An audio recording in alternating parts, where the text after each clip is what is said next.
On considère l'ingénieur suisse Alfred Büchi comme l'inventeur du turbocompresseur. Aujourd'hui comme hier, le but du turbocompresseur, généralement appelé simplement turbo, est de tirer parti de l'énergie du flux des gaz d'échappement de moteur. Les turbocompresseurs sont utilisés, par exemple, dans les avions, afin de garantir la performance des moteurs à piston à haute altitude.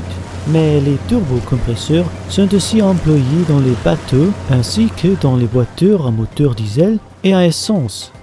Dans un moteur à 4 temps ordinaire, l'un des 4 temps correspond à ce que l'on appelle la phase d'admission.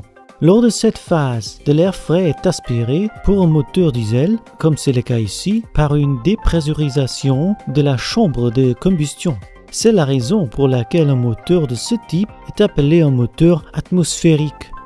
À un nombre de tours élevé, la dépressurisation ne suffit plus à aspirer la quantité optimale d'air ou de mélange air-carburant dans la chambre de combustion, ce qui réduit la performance du moteur. C'est pour cette raison qu'on a besoin d'un turbocompresseur. Les turbocompresseurs ont presque toujours la même structure.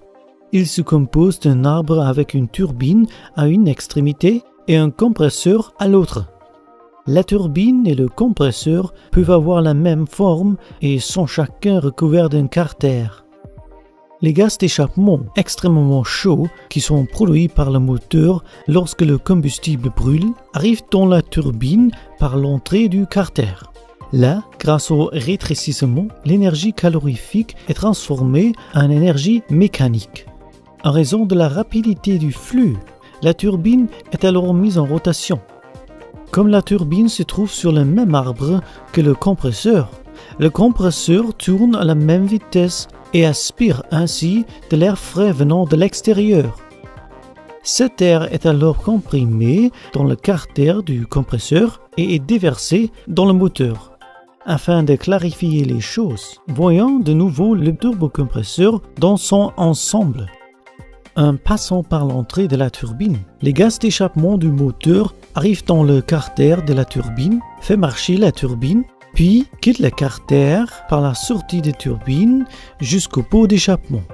En même temps, de l'air frais est aspiré dans le carter du compresseur, comprimé, puis acheminé vers le moteur. Les moteurs avec turbocompresseur sont appelés moteurs suralimentés. Afin qu'un turbocompresseur puisse fonctionner parfaitement, d'autres installations sont généralement nécessaires.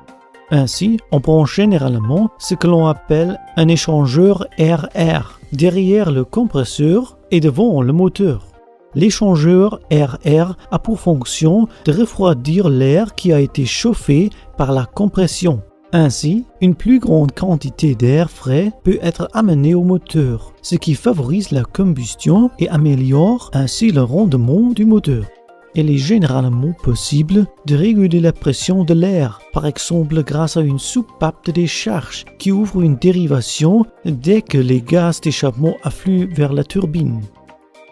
Cette soupape de décharge dirige de cette façon une partie des gaz d'échappement directement vers le pot d'échappement et empêche ainsi une rotation trop rapide de la turbine.